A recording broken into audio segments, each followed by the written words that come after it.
வணக்கம்.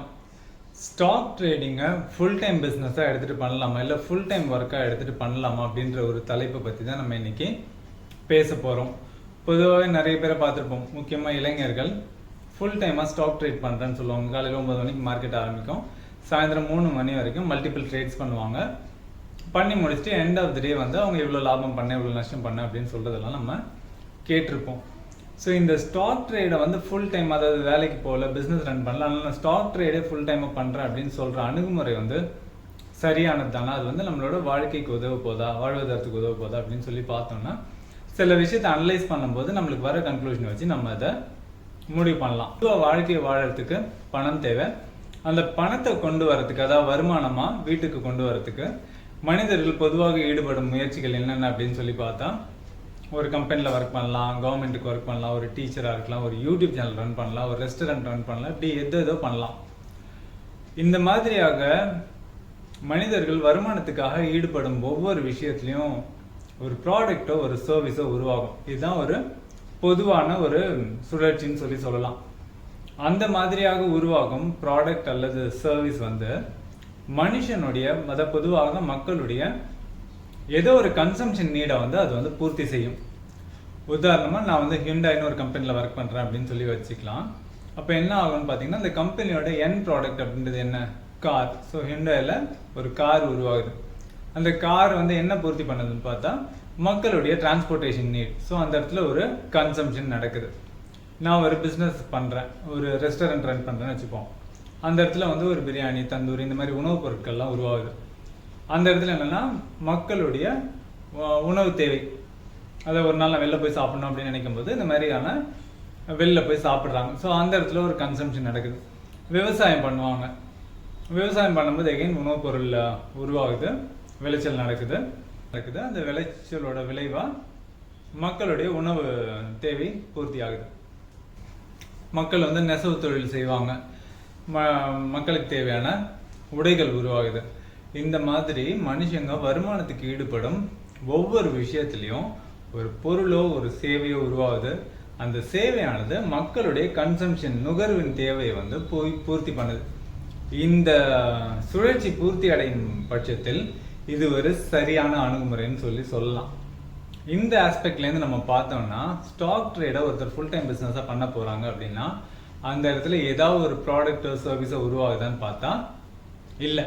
அந்த அடிப்படையில் இந்த சுழற்சி தப்புறதுனால அதை நம்ம வந்து ஒரு ஃபுல் டைம் பிஸ்னஸை எடுக்க முடியாது அப்படின்னு சொல்லி ஒரு கன்க்ளூஷன் கூட வரலாம்.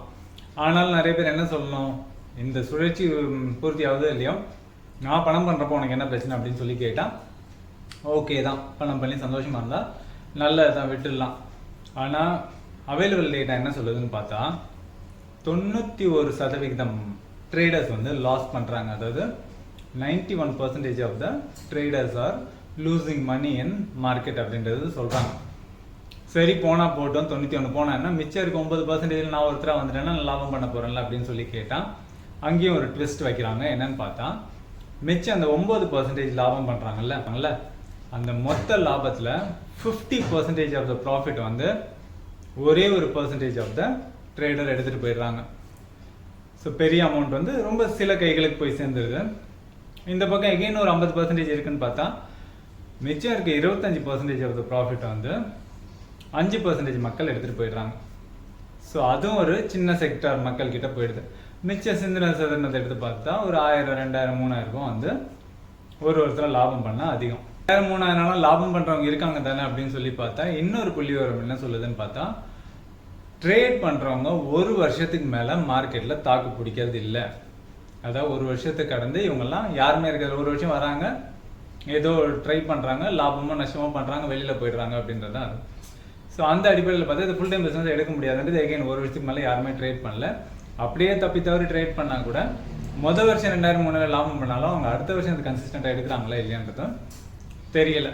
ஸோ இந்த மாதிரி சுற்றி விஷயம் என்ன சொல்லுதுன்னா, ஸ்டாக் ட்ரேடிங்கை ஃபுல் டைம் எடுக்கிறது வந்து தப்புன்ற மாதிரி தான் புள்ளி விவரங்களும் இந்த சுழற்சியும், நுகர்வு சுழற்சி, அதாவது கன்சம்ஷன் சுழற்சியும் சொல்லுது. அப்படின்ற பட்சத்தில் இந்த stock trading full time business எல்லாம் எடுத்து பண்ணாதீங்க. மார்க்கெட்டில் நீங்கள் சம்மந்தப்படணும்னா லாங் டேர்ம் ஸ்டாக் ஹோல்டிங் இல்லைன்னா மியூச்சுவல் ஃபண்ட்ஸ் முறையில் சம்மந்தப்படுத்துறது தான் நல்லது. இன்னொரு சைட் ஆஃப் த ஸ்டோரி பார்த்தீங்கன்னா, ஸ்டாக் ட்ரேட் பண்ண ஏன் நினைக்கிறோம்? எல்லாருமே ஒரு அவசரமாக பணக்காரன் ஆயிடணும் அப்படின்னு சொல்லி நினைக்கிறோம். ஸோ அவசரமாக பணக்காரன் ஆகிறதுக்கு உலகத்தில் எந்த வழியும் கிடையாது. அந்த மாதிரியான ப்ரொப்போசல் உங்ககிட்ட வருது, இல்லை ஏதோ ஒரு விதத்தில் வருது அப்படின்னா அது 100% ஒரு ஸ்கேம்னு சொல்லி முடிவு பண்ணி நீங்கள் விலைக்கு போயிடுங்க. வேலைக்கு போகிறோம், இல்லை பிஸ்னஸ் பண்ணுறோம், சம்பாதிக்கிறோம், அந்த பணத்தை தூக்கி நம்ம மியூச்சுவல் ஃபண்ட்ஸ்லேயே ஸ்டாக் மூலமாக லாங் டேர்ம் ஸ்டாக் ஹோல்டிங் மூலமாக நம்ம சேர்த்துக்கிட்டே வரும் பட்சத்தில் அது நம்மளுடைய எதிர்காலத்தில் ரொம்ப சீக்கிரம் நம்மளை ஒரு நல்ல வெல்த்தி ஃபியூச்சருக்கு கொண்டு வந்து விட்டுரும். ஒரு 10-15 வருஷத்துலேயே நம்ம வந்து வாவ்னு சொல்கிற அளவுக்கான ஒரு பெரிய தொகை நம்மக்கிட்ட சேர்ந்துருக்கும். ஸோ இந்த டிசிப்ளின் அணுகுமுறை, ஃபைனான்ஷியல் டிசிப்ளின் அணுகுமுறை அப்படின்றது நம்ம வாழ்க்கைக்கு உதவுமே தவிர இந்த ஷார்ட் ரூட்ஸ் எல்லாம் வந்து டேஞ்சரில் கொண்டு போய் விட்டுரும் அப்படின்ற ஒரு விஷயத்தை சொல்லிட்டு இந்த மாதிரி நிறைய டாபிக்ஸ் எடுத்து நம்ம அனலைஸ் பண்ணலாம். உங்களுக்கு ஏதாவது தகவல் வேணுமா இருந்தாலும் நீங்கள் எங்களுக்கு கமெண்ட்ஸ் செக்ஷனில் சொல்லுங்கள். அதை பற்றிய விவரங்களை உங்ககிட்ட நாங்கள் ஷேர் பண்ணிக்கிறோம். மீண்டும் ஒரு நல்ல பதிவில் உங்களை சந்திக்கும் வரை உங்களிடமிருந்து விடைபெறுகிறோம். நன்றி, வணக்கம்.